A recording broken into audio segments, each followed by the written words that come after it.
Você é um herege. Ah, já vai ter chamado de herege, com certeza. Só ficar tranquilo, meu amigo.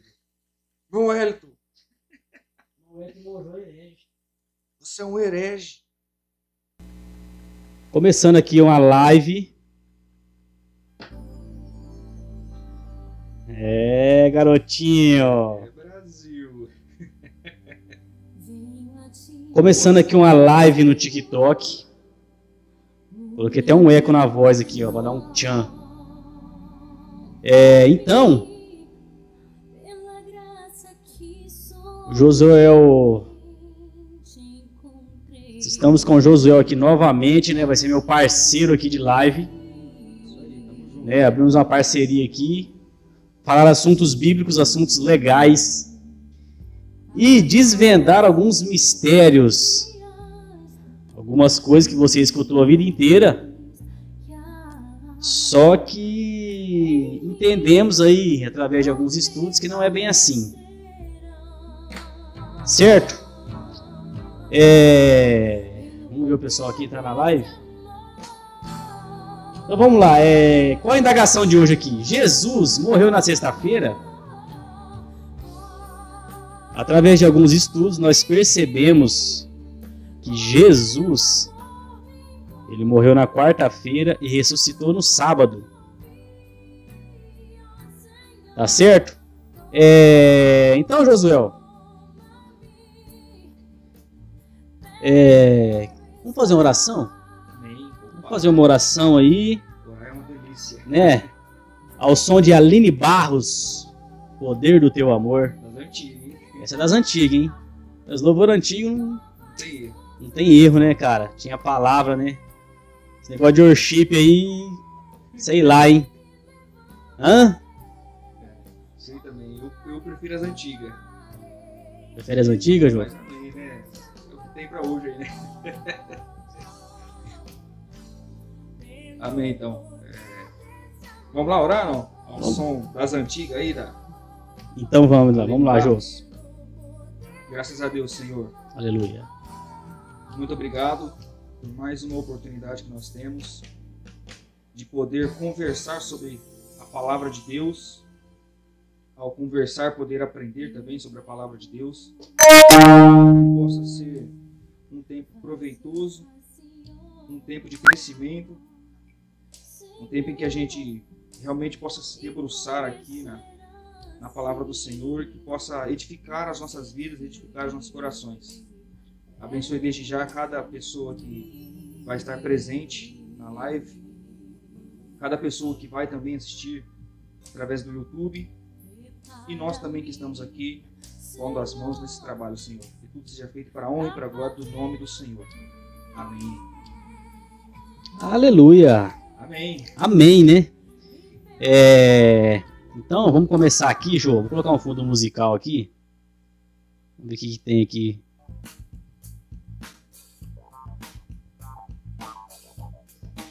Bem animado isso aqui, né? Legal. Vamos lá, Josuel. Nós falamos aí o pensamento do dia, né? Acho que o Josuel trouxe alguma coisa para falar do pensamento do dia. Então, tá com você, Josuel. Bom, nem cheguei a cumprimentar, né? Cumprimentar a todos aí. Muito boa noite. A paz do Senhor, né? Então, antes da gente entrar no tema, um tema excelente, muito bom. Nós vamos ver através da Bíblia aí, de fato, Jesus morreu na quarta-feira à tarde e ressuscitou no sábado à tarde, no fim do sábado, né? Mas antes, eu queria deixar essa mensagem aqui para os irmãos, amém? Às vezes Deus vai lá no meu quarto lá, né? Me visita através do Espírito Santo e eu dou umas filosofadas lá.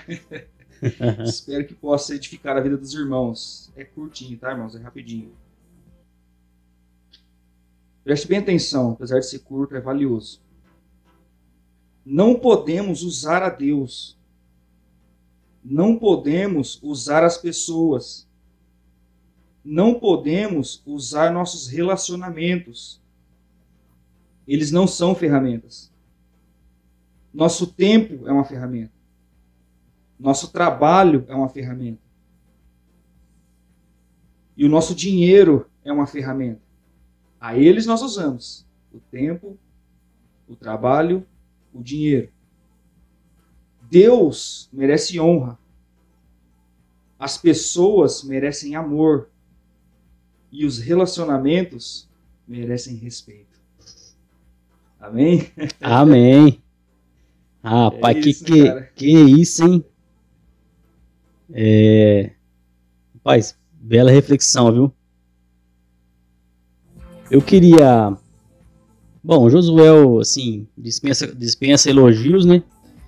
É um rapaz dedicado aí na palavra de Deus. Um cara aí tem uma retidão. E... dá estudo na igreja, prega. Então, ele preparou alguns temas para nós aqui. E aí, Josué, qual que é os temas aí que você preparou? Então nós vamos deixar o sobre Jesus, né? Deixa pro final, então, né? Deixa a cereja do bolo. Então tá jóia. Bom, Wellington, pessoal, todo mundo que está acompanhando, eu gostaria de levantar um tema aqui que talvez pareça simples, cara. Talvez pareça simples, mas não é.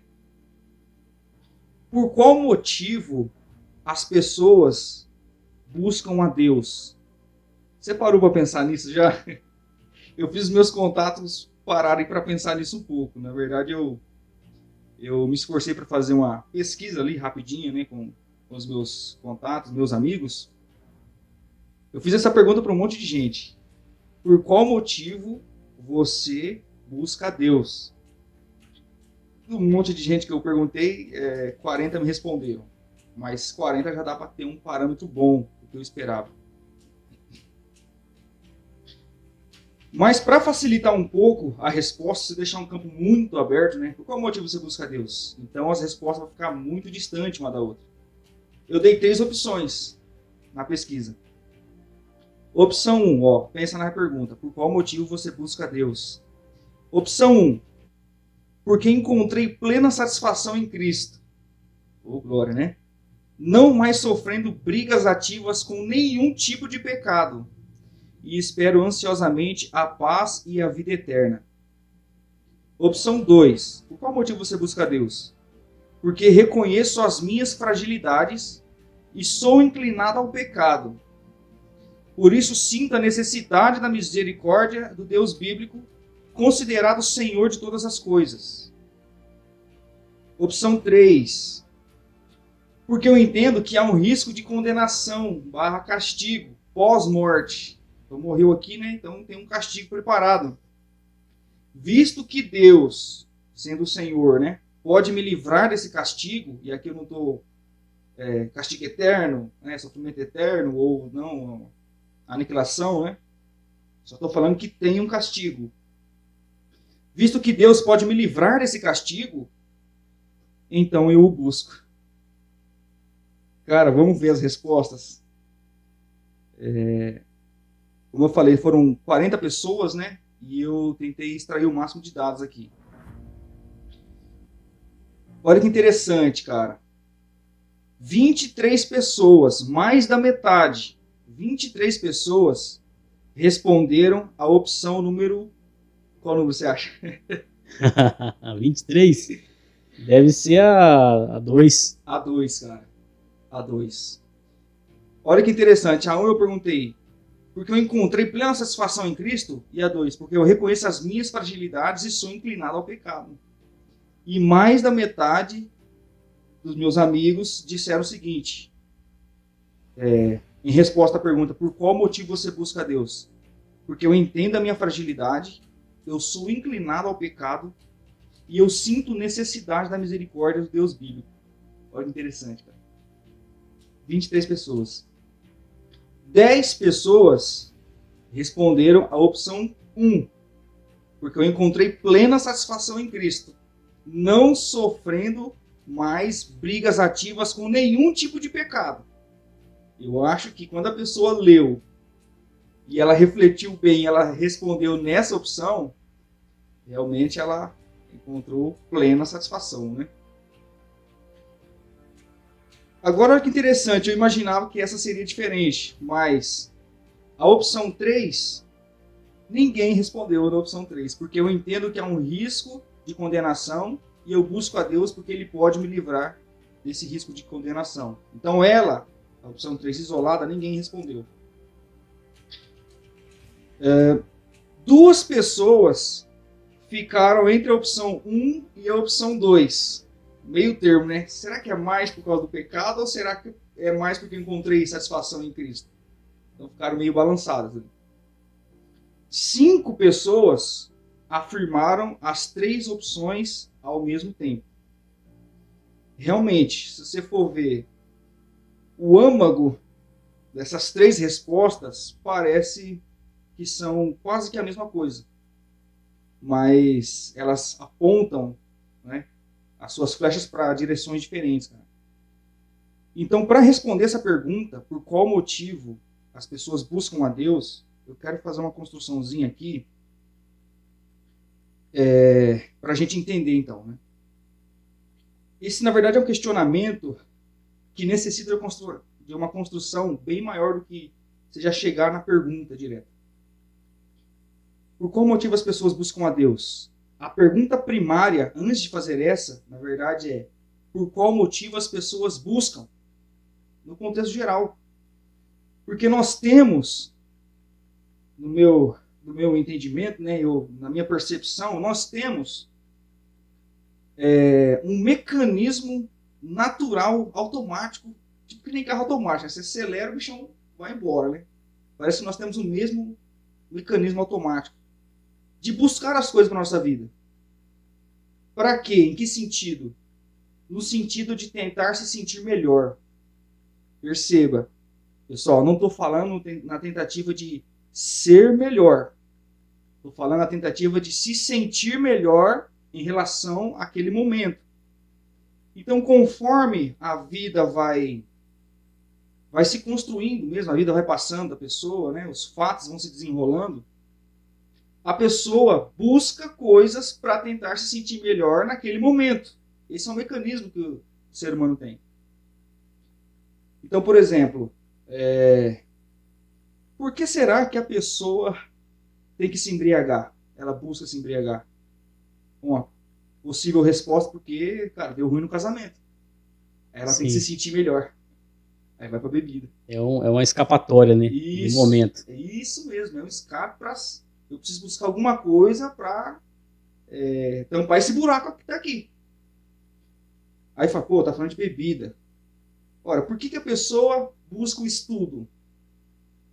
Olha, eu preciso estudar porque a carreira profissional que eu sonho para minha vida requer que eu me especialize em uma determinada área. Sim. E ela vai buscar o estudo. O cara que vai ser pós-doutor lá de cirurgião vai lá para cima, né? O cara precisa se matar de estudar, senão ele não vai chegar. Mesmo porque tem uns conselhos, né, que tem que habilitar a pessoa para a pessoa poder atuar naquela área. Né? Verdade. Então, você vê que em qualquer área, segmento que você for observar, a pessoa sempre está nessa busca por alguma coisa. Uhum. Uma das buscas mais antigas da humanidade, cara, são por coisas, digamos, abstratas, ferem aquilo que é palpável. Então, tipo assim, a pessoa começa a pensar, cara, de onde que eu vim? Para onde que eu vou? Será que eu estou formado? Será que eu sou só apenas uma obra do acaso? Começa a fazer esse tipo de pergunta. Mas aí pensa na conexão que eu falei aqui no começo. Sempre que acontece alguma coisa, a pessoa precisa buscar algo para sanar aquela coisa, aquela questão que ela encontrou na vida. Então, de alguma forma, ela foi direcionada para essas questões. O ser humano, cara, não consegue viver tranquilo sem pensar nessas questões. Até hoje a gente tenta responder, não é verdade? Através da Bíblia, através da ciência, que seja. Então, qual o desenrolar da vida que eu entendo que faz a pessoa ir para essa busca? Aí vem a enquetezinha que eu fiz, cara. as nossas fragilidades. Por mais que a gente tente ser forte, ser capaz de lidar com todas as situações da vida, ser um super pai, um super marido, a vida prova que a gente é fraco. Outra coisa, não só fragilidades, pô, eu não dou conta de resolver isso, mas os erros.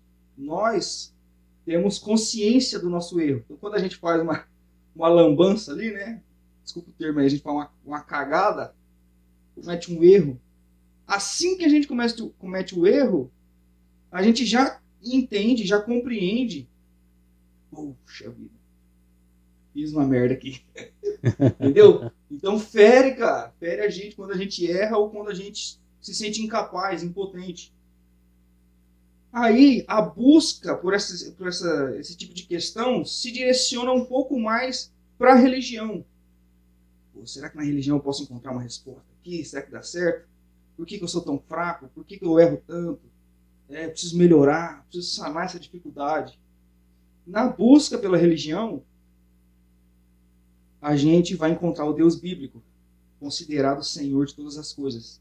Agora, olha que interessante, cara. Eu encontrei alguns textos aqui, se me permite usar a boa e velha palavra do Senhor, rapidinho aqui, ó. Algumas características do Deus bíblico. Veja que interessante. Salmo 89, verso 14 diz o seguinte: a retidão e a justiça são os alicerces do teu trono. O amor e a fidelidade vão à tua frente. Olha, cara. Deus é reto e justo. Então, quando eu vou buscar Ele, Ele já sabe a minha fragilidade, já conhece o meu erro. Não como você conhece o meu erro, porque você também é. Eu preciso de alguém que veja o meu erro de fora. Cara, Deus é santo, cara. Olha. Eu estou vendo que eu não sou nada mesmo diante dele. Ele tem essa característica. Mas ao mesmo tempo de ser um Deus justo, ser um Deus perfeito, ser um Deus santo, a gente busca ele por causa da segunda parte do texto. Verso 14, né? O amor e a fidelidade vão à tua frente. À medida que Deus é justo e santo, Deus também é amor, cara. Então Deus é capaz de perdoar as minhas fragilidades. Por isso que eu busco a Ele. Mas, no meu entendimento, nós iniciamos a busca por Deus pelo motivo dos nossos próprios pecados, dos nossos próprios erros. Mas, cara, a gente pode buscar, você que está ouvindo aí, ó, presta atenção nisso. A gente pode buscar a Deus tão maravilhosamente, que a gente vai migrar dessa busca pelo perdão apenas para encontrar satisfação plena no Senhor, à medida que eu não preciso mais do pecado que me fazia buscar a Deus. Não sei se eu me fiz entender aqui, cara. Não, eu entendi. Às vezes o telespectador, pela sua, né, às vezes palavra um pouco difícil, às vezes não vai entender. Mas é isso mesmo. E eu fiquei assim feliz de saber que ninguém escolheu a 3. Porque na verdade, se alguém escolhe, eu sirvo a Deus porque estou com medo de sofrer, com medo de ir para o lago de fogo, então a pessoa não está buscando a Deus pelo verdadeiro motivo de Deus ser quem Ele é. Isso, cara. É aqui que está mais longe É o que está mais longe da verdadeira busca. É isso. A pessoa está buscando a Deus por medo, não porque ele quer estar com Deus mesmo. Verdade. Né? Eu acho que você entendeu um pouco da... Mas eu fiquei feliz que ninguém escolheu a 3. Amém. É interessante isso aí. Amém. Apesar que você fez uma enquete com o pessoal, a maioria da igreja, né? As pessoas que já buscam. Já buscam a Deus. Na próxima eu vou colocar a turma de fora também. Ô, pessoal, quem quiser fazer pergunta aí, Isso, pode perguntar na live, pode fazer pergunta. Amém. Mas... Então, irmão Wellington, deixa eu só concluir minha linha de raciocínio aqui. Quando eu digo que eu entendo o motivo que a gente se achega até Deus por causa do nosso pecado. Eu preciso de um perdão de alguém que é perfeito. Mas a gente busca Deus até esvaziar o pecado que a gente sentia prazer e passa a encontrar o prazer na própria pessoa de Deus.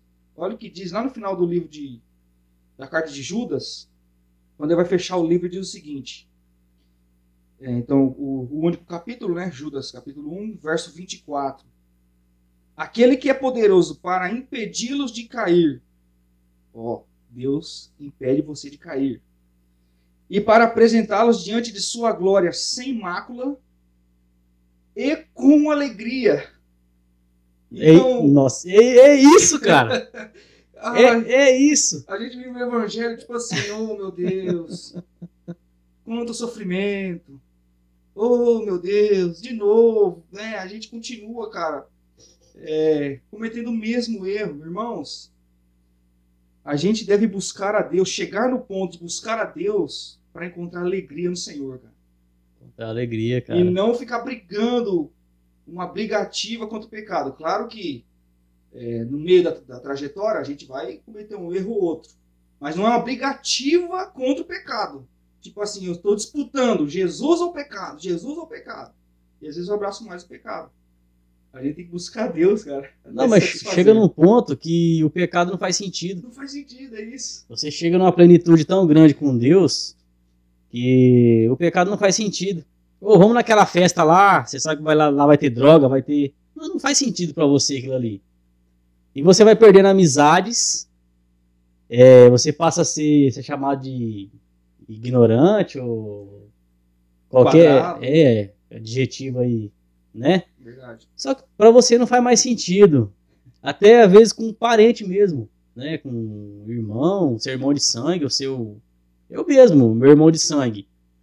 Ele tem uma linha de raciocínio diferente da minha, porque ele não frequenta o meio cristão do como eu frequento. Então, às vezes, até na família você tem uma diversidade de... Verdade. Então, para você não faz sentido mais. E a Bíblia fala, estejai felizes nas provações. Até nas provações. Conhece aquele crentinho, sempre tá dando risada feliz? E às vezes ele passa por luta, você sabe, cara, que ele tá na luta, que ele tá... E ele tá lá comendo o lanchão dele, dando risada, e qualquer coisa da risada. Ele alcançou aquela plenitude com Deus. Ele confia realmente em Deus. E é isso que nós precisamos mesmo. Confiar realmente em Deus, buscar essa plenitude, essa certeza de que Deus está conosco e nós estamos servindo a Ele. Amém. Vou deixar mais 2 textos aqui com relação a esse tema ainda. Um é o Salmo 37, versículo 4. Adoro muito, cara, esse salmo. Deleita-te no Senhor. Olha que frase. Deleita-te no Senhor, e Ele atenderá os desejos do teu coração. É até meio paradoxal, porque tipo assim, mas o meu coração busca o pecado. Então como que eu vou deleitar no Senhor e o Senhor vai atender o meu coração? A gente tem que inverter o texto, na verdade. Quando a gente busca a Deus a esse ponto, o desejo do coração é que muda. E aí Deus satisfaz, cara. Satisfaz a pessoa. E o Salmo capítulo 100. Se você é crente e não sabe o versículo 1 do Salmo 100, você precisa se converter de novo aí, né? Mas eu vou ler ele inteiro aqui, cara. Eu tô na NVI, né? Às vezes vai estar mais bem conhecido na João Ferreira de Almeida, mas dá o mesmo sentido também. Aclamem o Senhor todos os habitantes da terra. Na João Ferreira de Almeida, boa e velha, né? Celebrai com júbilo ao Senhor todos os moradores da terra. Prestem culto ao Senhor com alegria. Entrem na sua presença com cânticos alegres. Reconheçam que o Senhor é o nosso Deus. Ele nos fez e somos dele. Somos o seu povo, rebanho do seu pastoreio. Entrem por suas portas com ações de graça e em seus átrios com louvor. Deem-lhe graças e bendigam o seu nome, pois o Senhor é bom, o seu amor é leal e eterno. A sua fidelidade permanece de geração a geração, irmão Wellington. Amém, cara. Amém. Gostoso, né? Eu ouvi essa palavra. É isso aí, gente. É buscar a Deus. Não tem outra saída, não tem outra coisa a se fazer aqui nessa terra. E levar o evangelho para mais pessoas que você pode, né? Dar um testemunho de vida aí legal. Eu sei que nós somos falhos, sim, mas sempre procurando melhorar. E para dar um bom exemplo, né? A pessoa olhar para você e falar, pô, aquele cara ali, firmeza.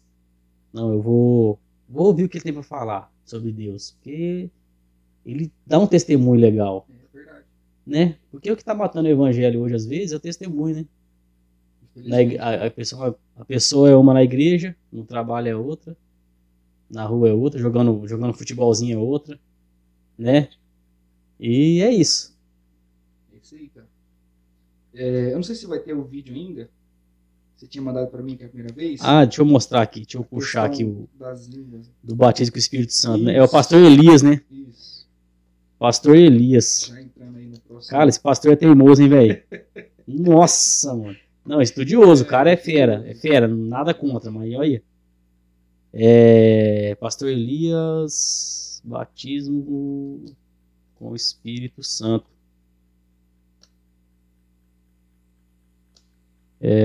Falar em línguas, né? Ele fala que só quem Isso. fala em línguas é batizado com o Ele Espírito Santo. assume que o único sinal do batismo com o Espírito Santo é falar em línguas estranhas. Deixa eu ver se eu acho o vídeo aqui. Um vídeo mais comprido. Aqui, esse aqui, ó. Vamos ver se esse... Vai ser esse aqui. Deixa eu pôr em tela aqui.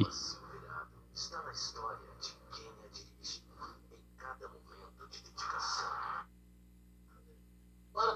E aí entra também o batismo com o Espírito Santo. Você lá começou falando inicialmente sobre também o que é batismo com o Espírito Santo, agora dá continuidade. O que seria o batismo com o Espírito Santo? Para que serve o batismo com o Espírito Santo depois do selo, depois do batismo nas águas?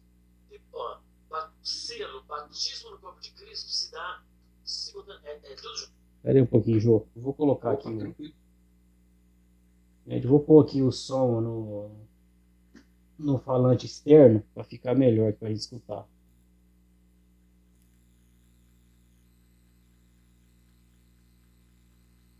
Vamos ver se vai agora.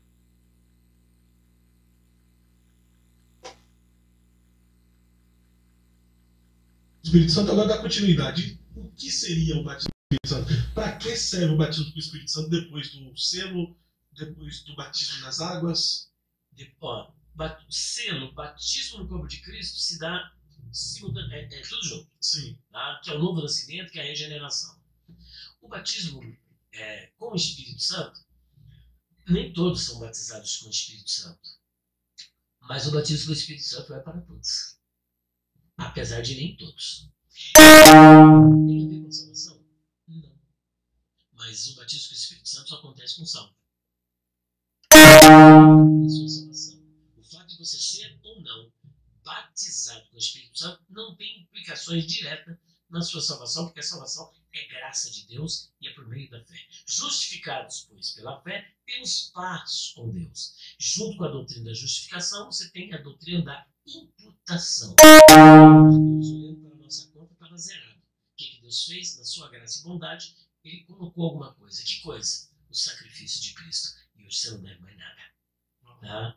Aí, o que ocorre? Você pode ser batizado com o Espírito Santo. O que é o batismo? Uma capacitação sobrenatural que nós denominamos também como uma segunda bênção, onde o candidato, como prova de que ele foi batizado, o sinal é falar em línguas. Não, evidência. A evidência. Não falou em línguas, não foi batizado com o Espírito Santo. Então a evidência maior é falar em línguas estranhas. Eu vejo como a única. Por que falar em línguas é uma evidência? Porque é bíblica. Vamos ver isso? Vamos sim. Atos capítulo 2, versículo de número 4. E todos foram cheios do Espírito Santo e começaram a falar em outras línguas conforme o Espírito Santo lhes concedia que falasse. Atos capítulo 8. Filipe está num grande avivamento em Samaria. Olha, que interessante, né? Filipe está num grande avivamento em Samaria. E depois ele tem que ir lá para a estrada de Gaza, mas está num avivamento em Samaria. E as pessoas, ali acontecia cura, acontecia milagre, estava acontecendo de tudo. Pessoas eram batizadas nas águas. Mas ele percebeu uma coisa. Então o que ele faz? Ele, como diácono, porque ele é um dos 7 diáconos de Atos capítulo 6, que, diga-se de passagem, não é o primeiro grupo de diáconos, aqueles diáconos eram diáconos helenistas, mas diáconos hebreus já existiam, que justamente foram aqueles que sepultaram Ananias e Safira. Eram diáconos da igreja. Né? Depois, é eleito um corpo diaconal que eram helenistas, e entre eles estava Filipe, que posteriormente se torna um evangelista. E esse Filipe não é o Filipe apóstolo, mas é um evangelista. Né? E então o que ele convoca? Os apóstolos. Quando ficam sabendo o que acontece em Samaria, vem João, vem Pedro, os apóstolos, para orar para as pessoas que ali estavam, para que recebessem o Espírito Santo.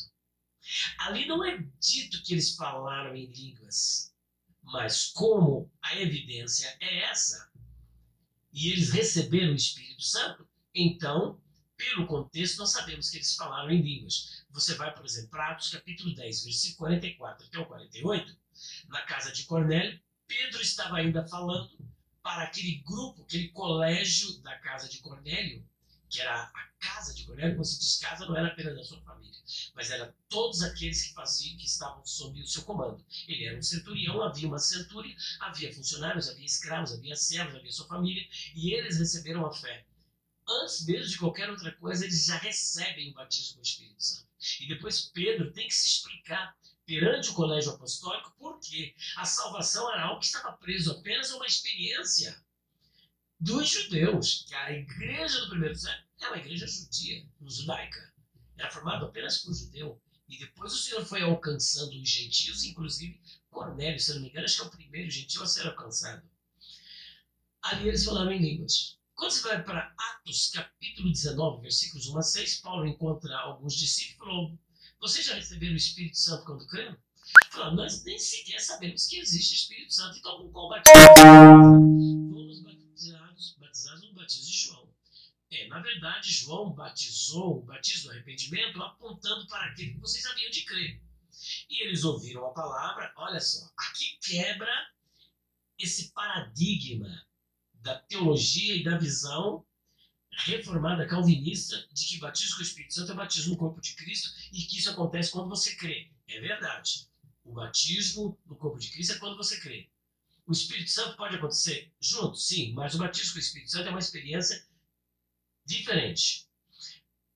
Paulo prega, eles recebem Cristo como Senhor e Salvador, são batizados nas águas e depois do batismo nas águas, a Bíblia diz claramente: Paulo impôs as mãos sobre eles para que recebessem o Espírito Santo.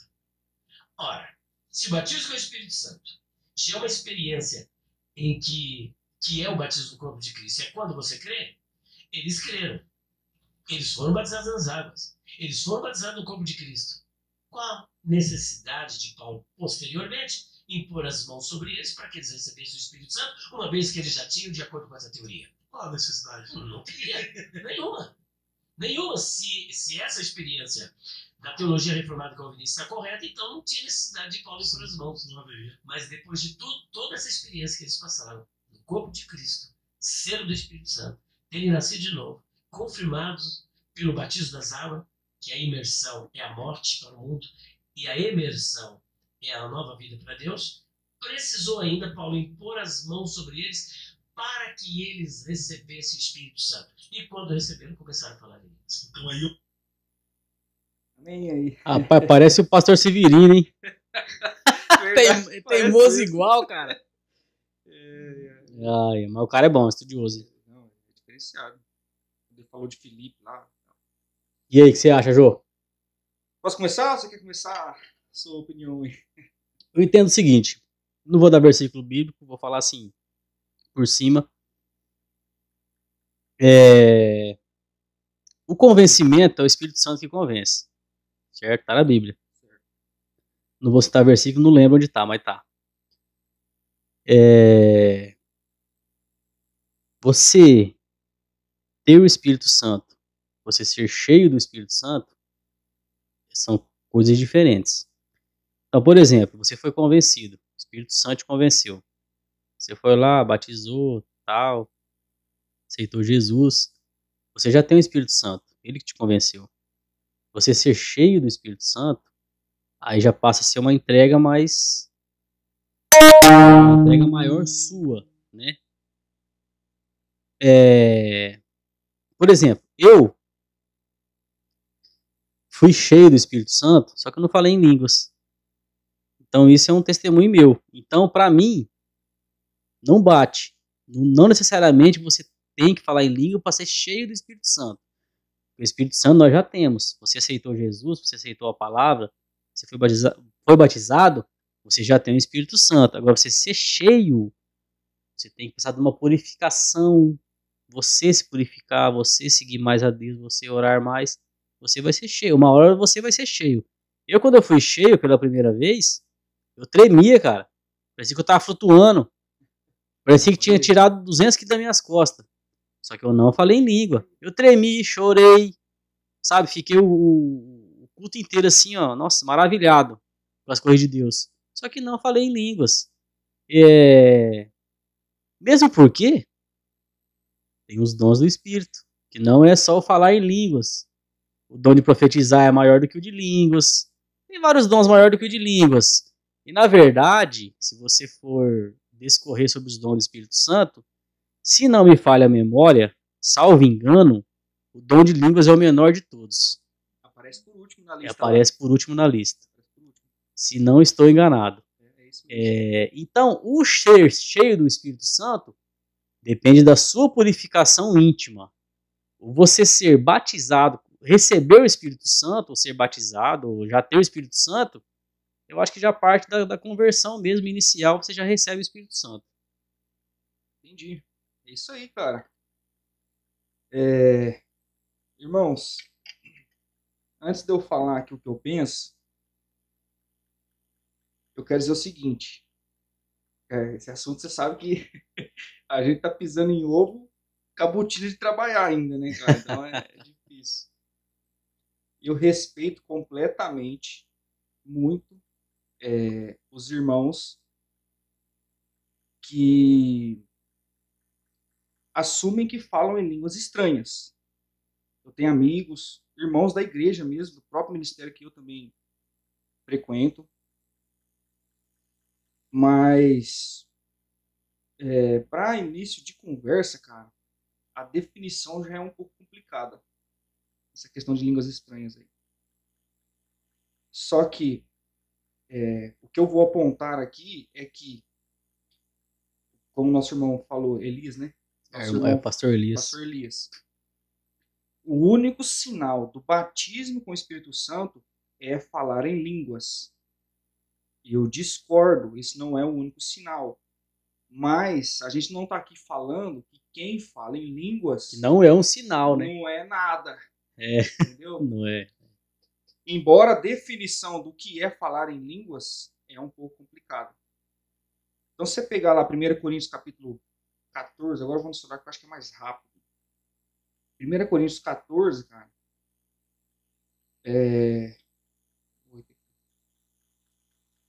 diz o seguinte, versículos de 1 a 3, ó. Segui o amor e procurai com zelo os dons espirituais, mas principalmente o de profetizar. Porque o que fala língua estranha não fala aos homens, senão a Deus.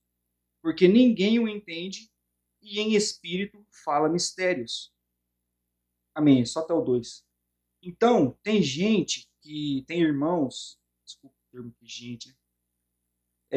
Que combatem o falar em línguas estranhas. Eu não faço isso. Eu não combato falar em línguas estranhas. Porque, ó, em mistérios, fala com Deus lá. Amém. Tá sentindo aí? Amém. Mas, então por esse motivo, eu respeito completamente. Como eu falei, eu tenho amigos que têm esse costume, digamos assim. Não tenho a menor dificuldade com isso. Agora, a dificuldade que eu tenho é que esse é o único sinal com batismo, o único sinal do batismo com o Espírito Santo. Vamos entender um pouco da questão do falar em línguas, que também é conhecido como, lembra ou não? Língua dos anjos. Língua dos anjos, cara. Vamos ver lá então 1 Coríntios, capítulo 13, que é quando fala da língua dos anjos. Estou falando meio fora aqui. Olha que interessante. Ele faz ali, ele dá 3 exemplos para começar o capítulo. No versículo 1, versículo 2 e versículo 3, se eu não estou enganado. Eu vou começar de trás para frente. 3, 2, 1. Para a gente chegar lá no final da língua dos anjos. Então, versículo 3, ó. Ainda que eu... Esse capítulo, para quem não lembra, é o capítulo que fala sobre amor, com amor excelente, tal, acima de qualquer dom. Ainda que eu distribuísse toda a minha fortuna para sustento dos pobres, e ainda que eu entregasse o meu corpo para ser queimado. Ele está fazendo uma espécie de hipérbole aqui, um exagero. Então, qual que é a graça aqui, o movimento da pessoa? Doar tudo que eu tenho para os pobres. Mas, sendo exagerado, se eu entregasse meu... Quem que vai fazer isso? Pelo amor de Deus, gente. Cara, é uma hipérbole isso aqui, é um exagero. Ainda que eu entregasse meu corpo para ser queimado, de nada, e ainda ele diz, né, que de nada valeria tal, se não tivesse amor. Ainda que eu tivesse dom de profecia, conhecesse todos os mistérios e toda a ciência, e ainda que tivesse toda a fé, de maneira tal que transportasse os montes, se não tivesse amor, nada seria. Ele começa mostrando a capacitação da pessoa ali. Olha, se eu tivesse o dom da profecia, e se eu falasse de tudo, de qualquer assunto, os homens entendessem todos os assuntos, e se eu tivesse toda a fé do mundo que eu falasse, como em outras passagens da Bíblia, né? O monte, sai daí e vai para lá. Exagero. Finalmente, o versículo 1. Ainda que eu falasse as línguas dos homens, o idioma de todos os seres humanos, e dos anjos. Então, tipo assim, cara, se eu fosse bom o suficiente para falar todos os idiomas dos homens, mas se eu fosse tão bom mesmo, que eu conseguisse falar um idioma de um anjo, hipérbole, exagero. Exagero. E ainda ele conclui que mesmo que se eu falasse a língua de um anjo, não teria valor nenhum se eu não tivesse amor. Então, eu procuro pensar da forma mais clara possível, mais direta possível. Para mim, não essa definição, língua dos anjos, está errada. Para esse dom, como ele é utilizado hoje em dia. Para mim, são línguas estranhas. Língua dos anjos, acho que cai por terra aqui. Ainda sobre as línguas estranhas, se você me permite dar uma passada pelos textos que ele falou lá. Não, pode passar aí, então, Jô. Vamos lá. Fica à vontade. Ou se você quiser também complementar, cara. Não. Pode ir. Vamos lá, Atos capítulo 2, ele começou. Eu marquei tudo aqui bonitinho. Atos capítulo 2. Famosíssimo Atos capítulo 2. Né? Versículo 4. E todos foram cheios do Espírito Santo e começaram a falar em outras línguas, conforme o Espírito Santo lhes concedia que falassem. Vamos lá, continuar a leitura. Já que no próximo, depois ele falou questão de contexto e tal. Então, olha o contexto desse. Em Jerusalém estavam habitando judeus, varões religiosos de todas as nações que estão debaixo do céu. E correndo aquela voz, juntou-se uma multidão que estava confusa, porque cada um os ouvia falar na sua própria língua. E todos pasmavam e se maravilhavam, dizendo uns aos outros: Pois que? Não são galileus todos esses homens que estão falando? Como, pois, os ouvimos, cada um na nossa própria língua em que somos nascidos? Aí ele começa a lista de todo mundo que estava ali, pardos, medos, elamitas, tal.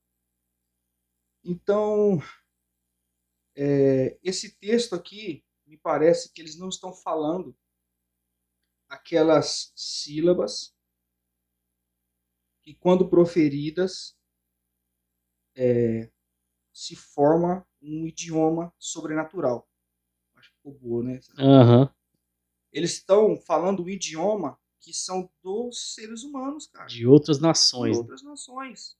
E não um idioma que são aquelas sílabas que o pessoal une ali e fala um idioma sobrenatural. Não é isso que está aqui acontecendo, né? Porque as pessoas estavam entendendo o que eles estavam falando ali. Atos capítulo 8, versículo 17, na passagem de Filipe ali, né? Atos 8, 17. Vamos ver lá. Diz o seguinte, ó. Então eles impuseram as mãos e receberam o Espírito Santo. Ele falou, olha, se a evidência é o falar em línguas, então nós entendemos que quando eles receberam o Espírito Santo aqui nessa passagem, eles falaram em línguas. Meu irmão, cara, não está escrito isso no texto. Não está escrito, né? Isso aí entendeu? É para endossar o pensamento do cara. Para endossar o pensamento dele. Sendo muito sincero aqui, às vezes a gente, falando de mim, né? Às vezes eu acabo caindo nesse tipo de erro, mas lendo o texto bem claramente, é que lá no começo do capítulo 8, quando o Felipe está lá naquele grande avivamento acontecendo ali e tal, as pessoas são curadas, tal, recebem a palavra, acontece de tudo. Então talvez ele esteja pensando nisso. A única coisa que não aconteceu aqui foi que eles ainda falaram em línguas.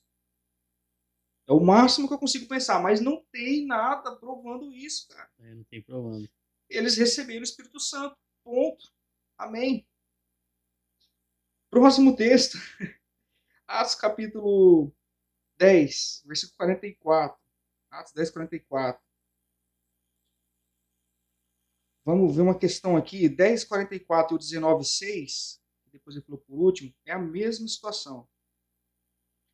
E dizendo Pedro ainda essas palavras, caiu o Espírito Santo sobre todos os que ouviam a palavra.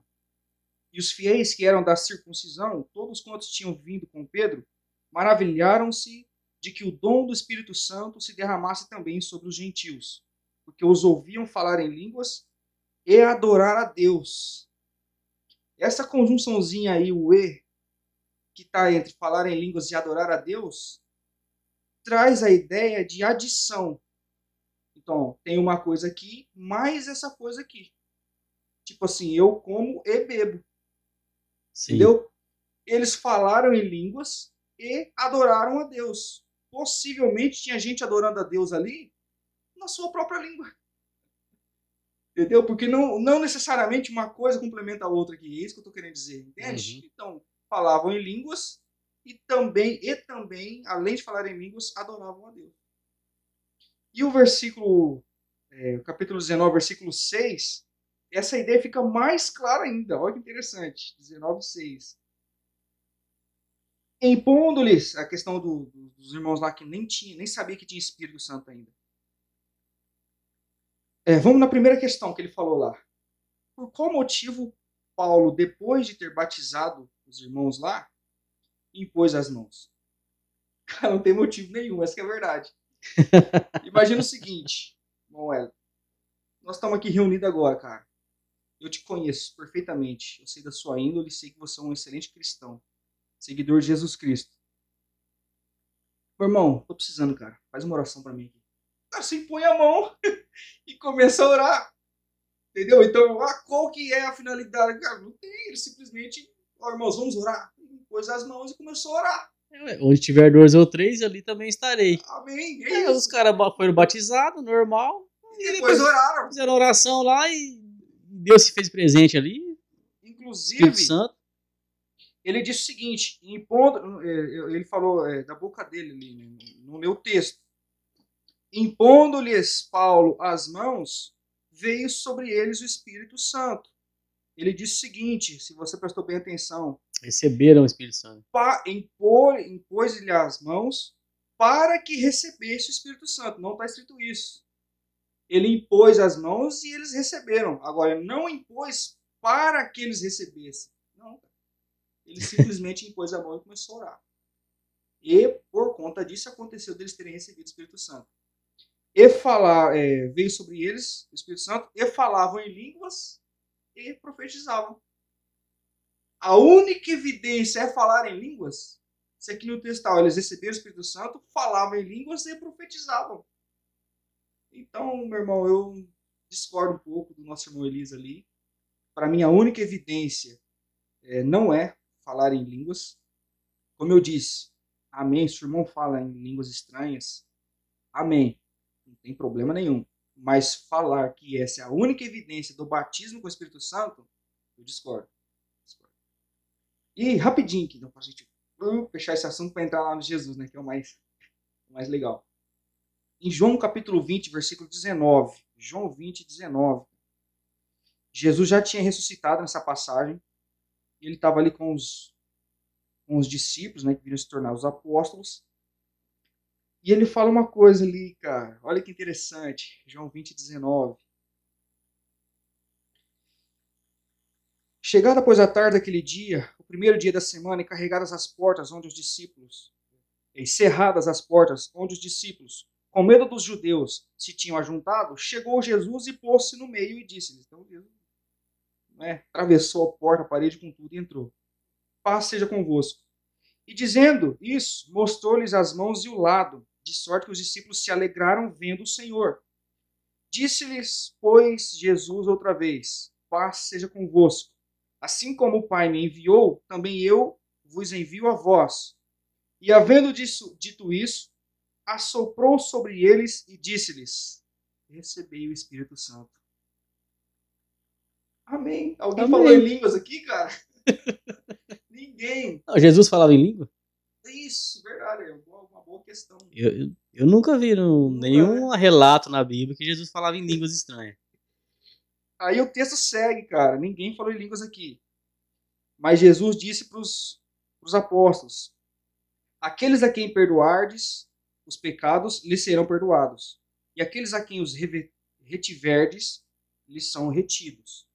O batismo com o Espírito Santo é algo funcional para a igreja, cara. E aí quando você pensa qual a funcionalidade, qual a finalidade de você se edificar ali a si mesmo apenas e o resto da igreja ficar boiando. Verdade. Porque é o que está escrito lá em 1 Coríntios 14, não é? Você está edificando a si mesmo e os outros não estão sendo edificados. O batismo com o Espírito Santo é algo funcional, ou seja, os apóstolos receberam a autoridade, ó, você está perdoado do pecado. Você ainda não está perdoado do pecado. Então é prático. É prático. Você quer falar? Pode falar. Não, pode. É algo coletivo, né? Isso, é o coletivo. Tem que ser coletivo, né? Quando o Espírito Santo distribui os dons, é para o bem comum. Para o bem comum. Acho que é 1 Coríntios 14, 7, se não me engano. Aí qual a praticidade da obra do Espírito Santo? Cara, Gálatas, vamos lá para a lista. Gálatas 5:22.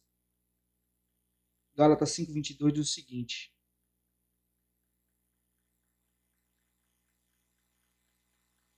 Mas o fruto do Espírito aí, ó. O Espírito trabalhando na vida da pessoa. Quando você é cheio, que você falou lá. Agora eu me senti cheio do Espírito Santo. Qual a evidência? Agora eu estou falando de evidência. Qual a evidência da presença do Espírito Santo na vida de uma pessoa? O fruto do Espírito é amor, gozo, paz, longanimidade, benignidade, bondade, fé, mansidão, temperança. Contra essas coisas não há lei. Amém, cara. Amém. É tudo muito prático, né? Muito funcional. Então eu discordo do nosso irmão. Exatamente. Top, hein, Jô? Top. E agora? É isso aí, cara. Então, eu penso que ficou claro aí, né? A explicação do evangelista Josuel sobre o Espírito Santo. Né? Que não é a única evidência, né? Pode ser uma das evidências, mas a única evidência, não. Agora vamos para o tema principal aqui. Vamos lá. E aí, Jesus, nós aprendemos a vida inteira. Deixa eu pôr uma linha de base aqui para nós. Nós aprendemos a vida inteira que Jesus morreu na sexta-feira à tarde e ressuscitou no domingo de manhã. Olha que coisa, né? Não é isso, Jô? É isso. Mas aí, tem muitos judeus que não creem em Jesus Cristo justamente por isso. Porque a Bíblia fala, o próprio Jesus fala que a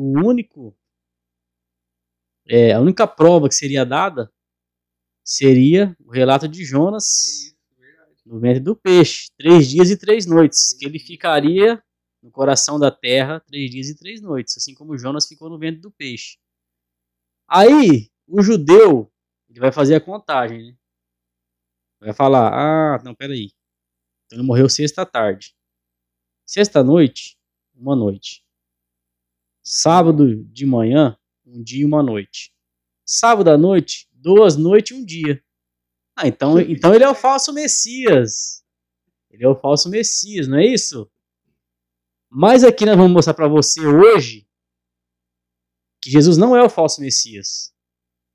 Porém, o sistema religioso nos ensinou desde criança, você sempre aprendeu errado. Infelizmente.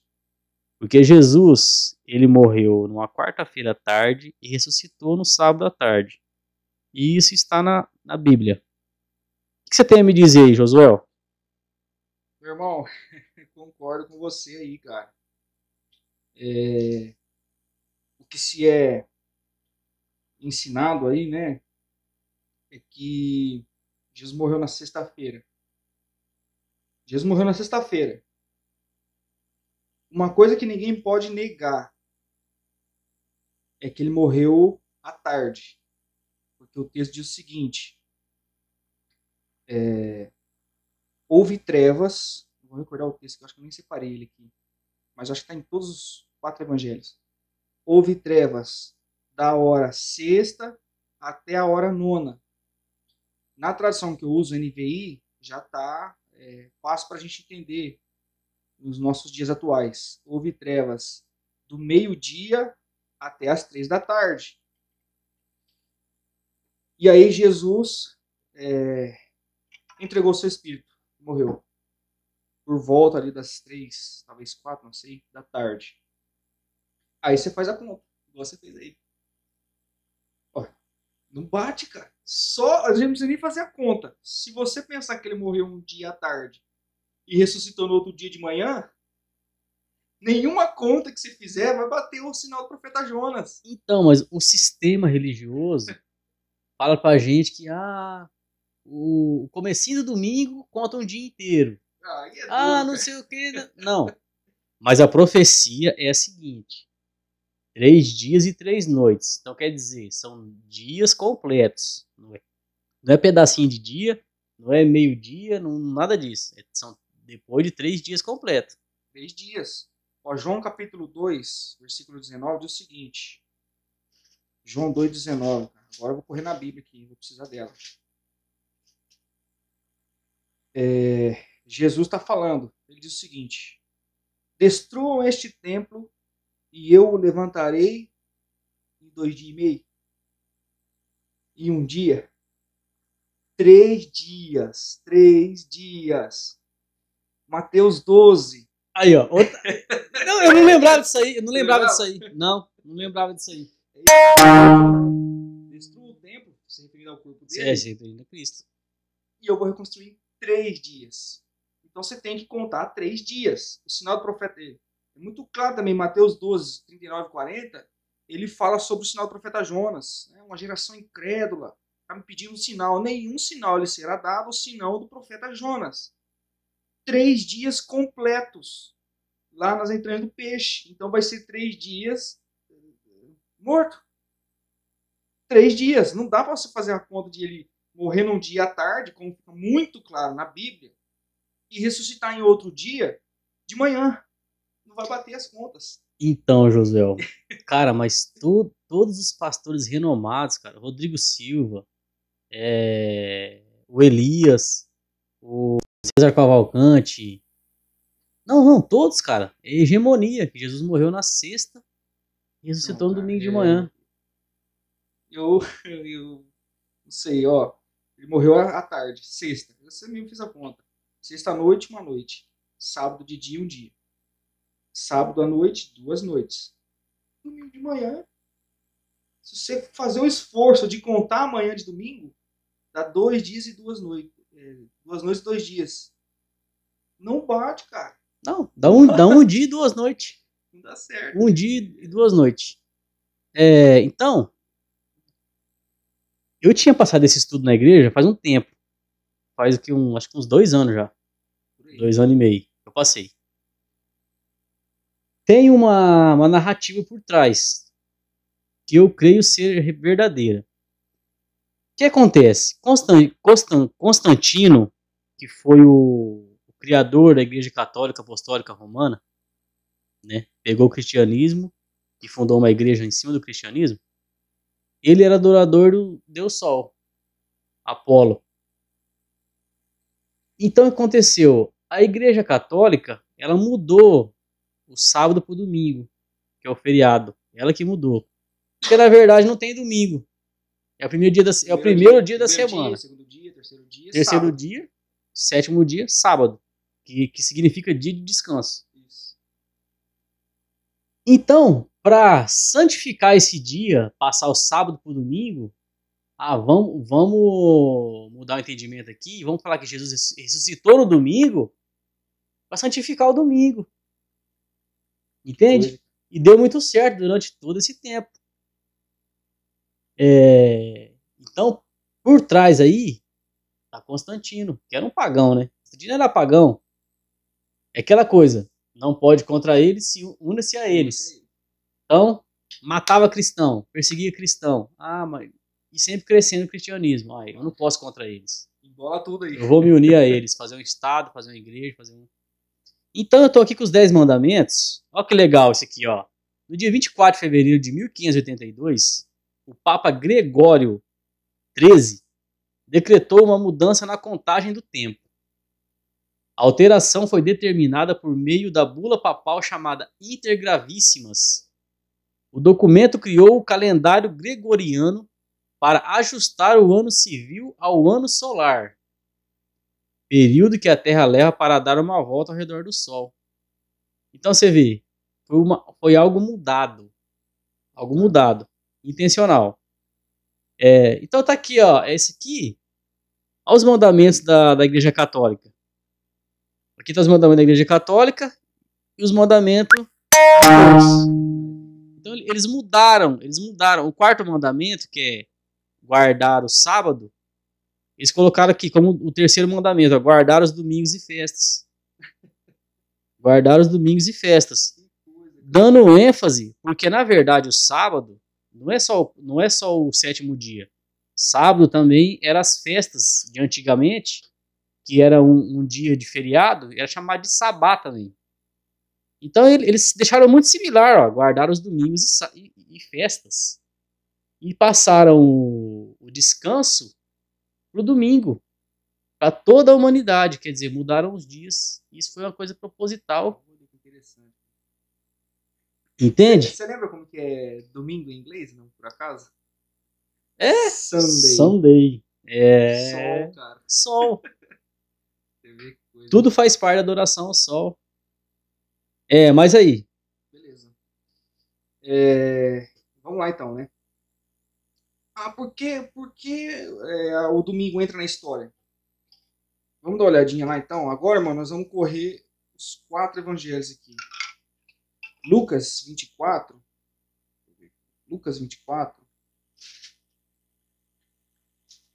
1, 2 e 3 diz o seguinte.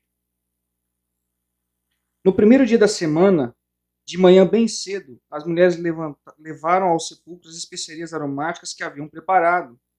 Encontraram removida a pedra do sepulcro. Mas quando entraram, não encontraram o corpo de Jesus. Domingo de manhã... ele ressuscitou no domingo de manhã? Não. Ele já não estava lá mais domingo de manhã. Ele já havia ressuscitado. Já tinha... Jesus já não estava... A pedra já não estava lá mais. Jesus já tinha saído, né? Vamos ver João capítulo 20. João 20 e o primeiro versículo. No primeiro dia da semana, bem cedo, acho que outras traduções devem estar de madrugada, alguma coisa assim. Estando ainda escuro, Maria... Aí o pessoal conta o domingo. Você falou, tem a tentativa de contar o domingo. Mas era de madrugada do domingo ainda, cara. Quando não tinha nem luz ainda estava escuro, Maria Madalena chegou ao sepulcro e viu que a pedra da entrada tinha sido removida. Jesus não estava lá mais. Já na madrugada do domingo. Né? A partir daí, a gente começa a fazer o cálculo. Né? Bom, se no domingo já não estava lá mais, a gente vai afirmar aqui que ele ressuscitou no sábado à tarde. Sábado à tarde, se for fazer as contas para trás, ele morreu na quarta-feira. Na quarta à À tarde. tarde À também. tarde. Também. Agora vou da frente para trás. Então, quarta à noite. Então aqui, ó, são as noites. Quarta à noite. O pessoal tá on ainda aí, não?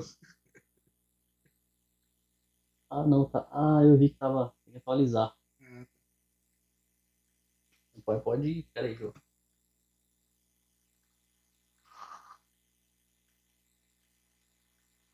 Voltou? Aí, Voltou. beleza. O pessoal tá com nós aí, não? Só saiu, atualizou. Mas pode ir. Ó, quarta à tarde. Então, quarta, aqui são a mão das noites, aqui dos dias. Quarta à noite, quinta de dia. Quinta à noite, sexta de dia. Sexta à noite, sábado de dia. 3 dias, 3 noites. E aí no sábado à tarde, na virada do dia, né? Do Crepúsculo, né? Isso. Ele ressuscitou. No domingo de manhã, ele não estava lá mais. Então, vamos entender vamos construir essa ideia, né? De quarta à noite, de quarta à tarde, até sábado à tarde. Vamos ver lá Mateus capítulo 28. Mateus capítulo 28, nós vamos ler os versículos de 1 a 6, rapidão. Versículos de 1 a 6. Depois do sábado, ou em outras traduções, no fim do sábado, tendo começado o primeiro dia da semana, Maria Madalena e a outra Maria foram ver o sepulcro. E eis que sobreveio um grande terremoto, pois um anjo do Senhor desceu dos céus e, chegando ao sepulcro, rolou a pedra da entrada e assentou-se sobre ela. Sua aparência era como um relâmpago, suas vestes eram brancas como a neve. Os guardas tremeram de medo e ficaram como mortos. Desmaiaram, ficaram como mortos. O anjo disse às mulheres: não tenham medo, sei que vocês estão procurando Jesus que foi crucificado. Ele não está aqui. Ressuscitou, como tinha dito. Venham ver o lugar onde ele jazia. Então, ó, no fim do sábado, versículo 1 lá em cima. Versículo 6, depois de construir toda aí a narrativa. Ele não está aqui. Ressuscitou, como tinha dito. Ficou claríssimo, Ficou claríssimo, mano. No fim do sábado. No fim do sábado. Ele não está aqui, ressuscitou. Então, quer dizer, por esse relato, nós entendemos que ele ressuscitou lá no sábado à tarde. E fazendo as contas, né, significa que ele morreu na quarta-feira também à tarde, para as contas baterem. Então vamos lá, vamos entender isso aí. Puxa vida, por que tem o dia da preparação lá, né, tal?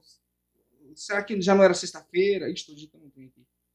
Será que já não era sexta-feira? E como é que fica essa conta? Primeiro, irmão, nós precisamos entender o seguinte. Naquela semana, houveram 2 sábados, não apenas um sábado. Por isso que gera essa confusão. Para entender isso aí, lá em Levítico capítulo 23, quando está falando ali das festas, fica bem clara a ideia ali. Com relação à Páscoa, por exemplo, que é a festa que está acontecendo aqui na passagem da morte de Jesus. Vocês vão separar um cordeiro no 10º dia do mês. No 14º vocês vão sacrificar o cordeiro. Vai ser um sábado para vocês. Vai ser um dia que vocês não podem fazer nada nesse dia. Não, descanso. No 15º. É isso, no 15º. Vai ser um sábado, que é o dia dos pães asmos. Quando começa a festa dos pães asmos. É um sabá. É um dia de descanso. É o sabá especialmente lá que fala. Isso, lá de João, acho que é João. Puxa, até me perdi agora. Beleza, então, naquela semana houveram 2 sábados, não apenas um sábado, conforme Levítico 23. A proposta ali não são os dias da semana, você vai ter que guardar o sábado, que é o sábado do mandamento. São os dias do mês, independente do dia que cair, vocês têm que guardar esse dia. Guardar esse dia. Entendeu? Igual era feito antigamente no sacrifício do cordeiro. Isso. Do animal mesmo. Que foi o que aconteceu na passagem aqui de Jesus. Quando ele morreu na Páscoa. Ele é o Cordeiro Isso. Pascual, né? Muito bem, então, entendemos? Houveram 2 sábados. Vamos construindo a ideia aqui. Lá em Lucas, capítulo 23, Lucas 23, versículos 54 até 56. Agora começa a embananar a cabeça aqui um pouco, né? Mas vamos lá. Lucas 23. 54 até o 56 diz o seguinte. 22, 23. Olha o que está falando aqui, cara. Era dia da preparação. Isso quando Jesus morreu. Era o dia da preparação. E estava para começar o sábado. Para deixar bem claro para os irmãos, esse sábado aqui, eu estou dizendo para vocês que era quinta-feira. Certo? O dia da preparação, conforme a ideia que nós estamos construindo aqui, era na quarta-feira, quando Jesus morreu. Este sábado aqui, nós vamos entender que ele é a quinta-feira. Então, Jesus morreu no dia da preparação e estava para começar o sábado. As mulheres que haviam acompanhado Jesus desde a Galiléia seguiram José no dia da preparação, quando Jesus morreu lá na cruz, e aí desceram o corpo dele e foram levar ele para o sepulcro.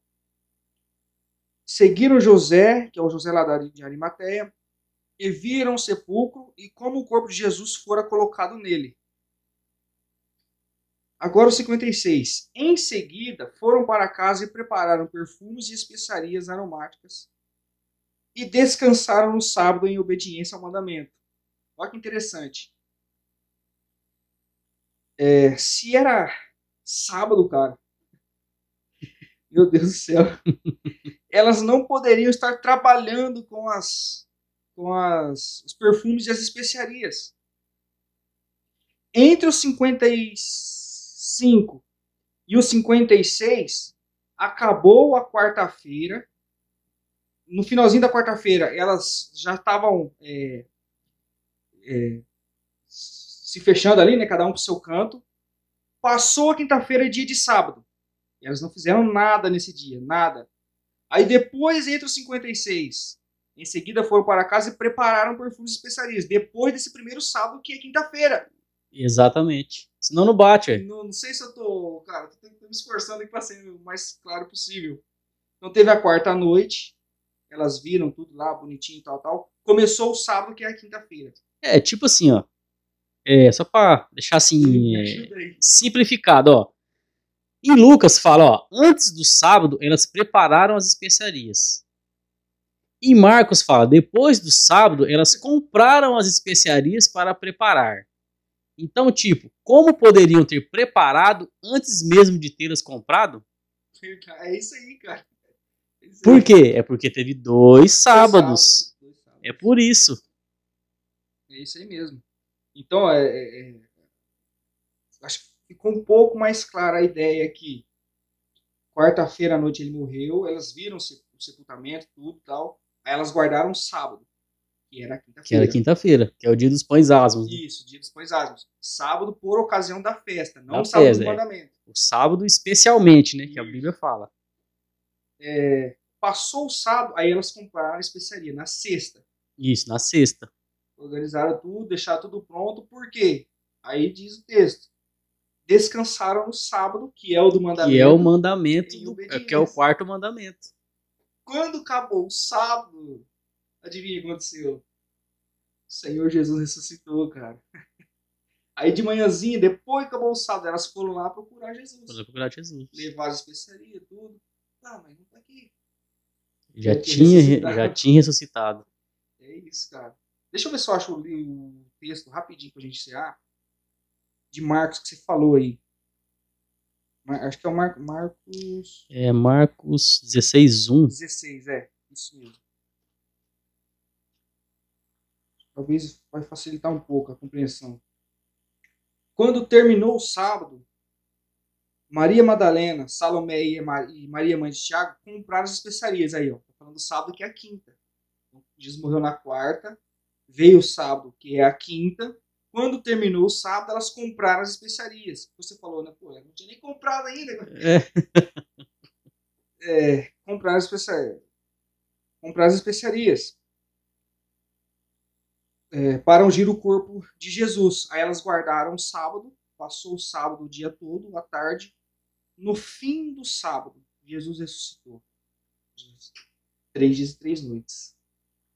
Exatamente. Perdoa a falta de sabedoria na expressão aqui, mas tomara que tenha ficado mais ou menos claro.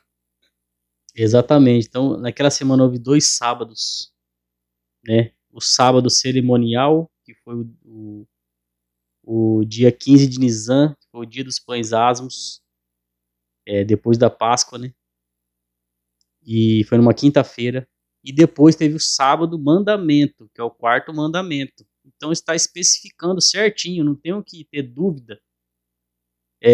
Porque senão fica contraditório.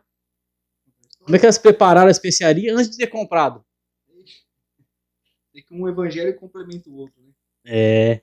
Mas aí o sistema religioso veio, deu uma explicação aí meio... Aí os judeus não creem em Jesus como Messias, porque não bate a conta. 3 dias e 3 noites. Mas a explicação está aqui. Exatamente. Teve 2 sábados nessa semana. Amém? É meio complicado, gente, mas espero que vocês tenham entendido, né? Vamos colocar um louvor aqui, Jô. Amém. Então nós vamos terminando aqui. Mais um Pode Ser Livre. Tem que ser livre mesmo pra Tem que, nessas coisas. tem que ser livre. Não, você sabia que a informação verdadeira não é para todos. Nem todos aceitam a verdade. A verdade, você tem que ser um pouco forte para aceitar a verdade. Porque às vezes bate de frente com os teus dogmas, assim, ó. Você fala, não pode ser, não pode ser, não pode ser. Aí você desvia o caminho, inventa um monte de coisas na tua cabeça e tá para bater, o que você tá... Isso, verdade. Né? É isso que o sistema fez. Eu tô começando a encontrar umas dificuldades, cara, com o credo niceno. Não sei se você chegou a estudar um pouco sobre. Mas fica para outro podcast também, né? Cara, tem uns negócios meio doidos de lá pra cá. Muita coisa aconteceu. Questão de trindade. Então, trindade, cara, vai ser uma coisa... Bom de um ótimo tema pra debater. A trindade é um ótimo tema, porque... Espera passar a propaganda aqui.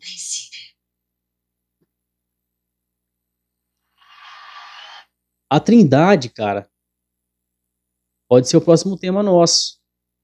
Porque eu não creio na trindade como é falada, né? Eu fiz alguns estudos já.